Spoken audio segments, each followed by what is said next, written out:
Hey guys, welcome to That's Controversial. My name is Swami. I have Richard Ayub on the phone. Hello, Richard. Hello, Swami. Good to talk to you again. Good to talk to you guys. Remember, That's Controversial is our weekly wrap-up show. Richard is the editor-in-chief of RumorFix.com. Beyonce, RumorFix has it. Beyonce shows her baby Blue Ivy for the first time. Is that true, Richard?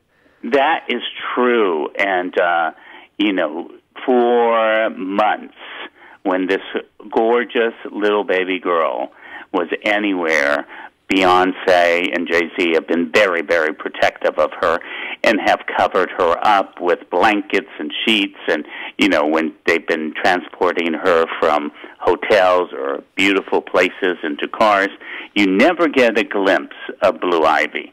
And we did get a glimpse of her when she was born. Beyonce loves to put things on Tumblr. That's where she sends out her messages. And so she had put a couple of pictures when she was born, but we haven't seen her face and haven't seen her grow up in months. And now, in fact, it's been more than a year because she was born in January of 2012. And now that Beyonce has this documentary on HBO, Life is But a Dream, she has this beautiful shot of Blue Ivy's face, and all Beyonce's fans are going crazy because the little baby is adorable. It's adorable, but it also looks exactly, I think, like Jay-Z. I don't think it looks like Beyonce at all. Well, I wouldn't say an it anymore because she's now a girl and she's been, in this world for 13 months. But she does look like Jay-Z. There's no doubt about it. And that should dispel any of the rumors that, Beyonce faked her pregnancy by wearing padded stuff on her belly and that she had a surrogate deliver the baby. So all of that nonsense should completely be put to rest. Yeah, I hear you. It's a tough life. She's doing quite well. She did the inauguration. She did the Super Bowl. She's on fire. She's on fire right now, isn't she? Yeah, she disappeared for a while, hadn't done much, and then she came back with a vengeance. So you just see that she has reached full-blown diva status. Speaking of divas and other singers, there is another singer that's not doing too well, Lady Gaga. Absolutely. Injures her hip. She needs surgery. She is canceling her tours. And I guess her tours have been doing really, really well. And they're saying that she has reported $25 million in ticket sales alone that will have to be refunded because of the canceled tour. Absolutely. I just got some information on this, and I'm glad we're talking about it, because I talked to someone really close to Lady Gaga and a member of her very close inner circle. And Lady Gaga is going to be out for at least 6 months. I just learned that. And most of it is rehab because she tore a cartilage and had to get some surgery. And she was actually working and performing even though she had this pain in her hip. Now, she didn't think it was as bad as it was, and it aggravated the situation and just kept getting worse. Now, she actually, because they've been going nonstop, she actually is glad she's getting this break, and so is all of her entourage and everyone around her. But the one part that she feels horrible about, I don't think she feels horrible about losing the $25 million because she's got all the money she could ever need for the rest of her life. But she feels badly about letting down all her little monsters, all her fans. She does feel bad about that, but I could tell you she also feels bad about the $25 million. She is a business lady. She is a business lady. She is a money-driven business lady, an artist. But let's be honest, she does care about that money. Let's talk about your good friend, an old friend of yours, a good old coworker, I believe. The Real Housewives has Dana Devant. What's her name? Dana? Dana Devant. Dana Devant. I remember her vividly. She was a huge talent, and I hear she's coming to the Real Housewives. Is that true? Well, RumorFix is reporting that. There is, thank you. There's a rumor that she is one of the top contenders for Real Housewives of Beverly Hills. My sources say that the rumor is definitely true, and she is top candidate for the running. She's already done a reality show, Plastic Wives, which is which is a show about wives of plastic surgeons. Now, this is a show that I'm told she is excited about and definitely wants to do. She knows Brandi Glanville, and she knows Taylor Armstrong. And my sources tell me that Taylor and Adrienne Maloof may be leaving the show. And I hear Camille Grammer, who's just part-time at this point, is on the bubble. Not sure whether she wants to come back because she's been the victim of more drama than she ever imagined. And then there's another name that's been bandied about, Penny Lancaster Stewart, who's Rod Stewart's wife. I heard about that. That would be a tremendous, I guess I wouldn't say drama. You never know with these people. It would be an interesting show. It's an interesting show. I got to ask you a question about this show. Since you are the editor-in-chief of Rumor Fix, Real Housewives, it seems to me that every year there's a new cast. It seems like someone's leaving, someone's coming in every year, but yet the show still does well. What is the secret of the success of the Real Housewives? The secret is the fights. I'm going to be honest with you. And it's really horrible that our society wants to watch television for that.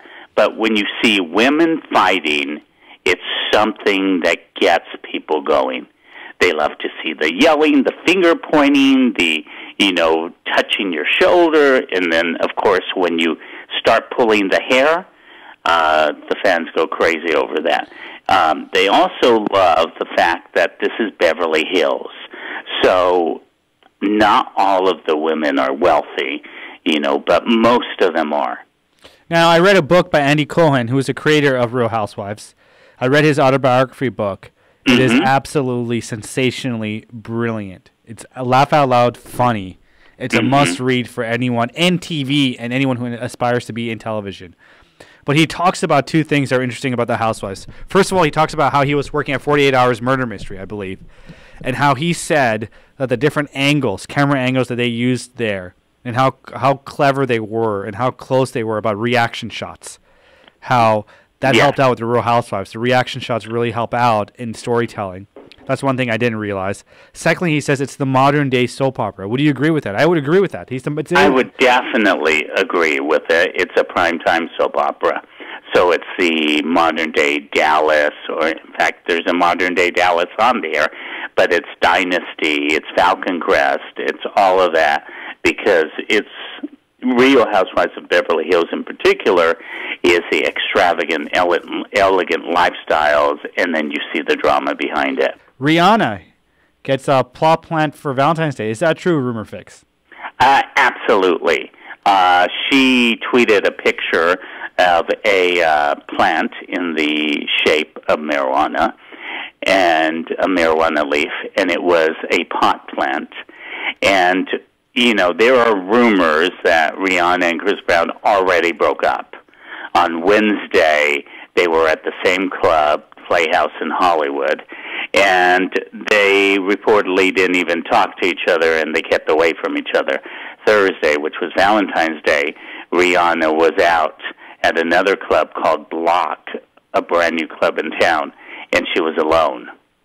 And she tweeted that this was what she got for Valentine's Day from someone, and it was roses are green, somebody knows how to make me happy.